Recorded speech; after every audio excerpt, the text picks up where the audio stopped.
Zero ലോട്ട് എടുക്കണോ അതോ regular ലോട്ടാണോ വേണ്ടത്? What are the disadvantages of zero lot? നിങ്ങളുടെ ആവശ്യങ്ങൾക്ക് നല്ലത് ഏത് ലോട്ടാണ്? കോർണർ ലോട്ട്, വാക്കൗട്ട് ലോട്ട്, കള്ളിസാക്ക് ലോട്ട് എന്നിങ്ങനെയുള്ള ലോട്ടുകളുടെ പ്രത്യേകതകൾ എന്തൊക്കെയാണ്? അല്ലെങ്കിൽ speciality lots like lot backing on to pond, lot backing on to green space or ravine എന്നിവ എത്രമാത്രമാണ് നിങ്ങളുടെ വീടിൻ്റെ ആംബിയൻസിൽ അല്ലെങ്കിൽ റീസെയിൽ വാല്യൂ കൂട്ടുന്നത്? Is it worth spending extra for these?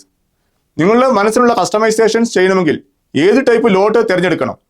ഇനി ലോട്ടിൻ്റെ ഓറിയൻറ്റേഷൻ എന്ത് വലിയ വ്യത്യാസങ്ങളാണ് ആ വീട്ടിൽ ഉണ്ടാക്കുക?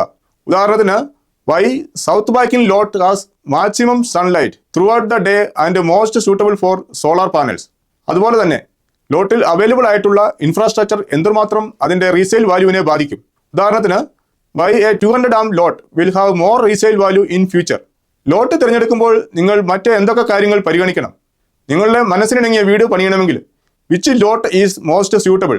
ഭാവിയിൽ നാം ചെയ്യാൻ ഉദ്ദേശിക്കുന്ന ചില അപ്ഗ്രേഡ്സിന് ഏത് ലോട്ട് തിരഞ്ഞെടുക്കുന്നതായിരിക്കും കൂടുതൽ ഉചിതം?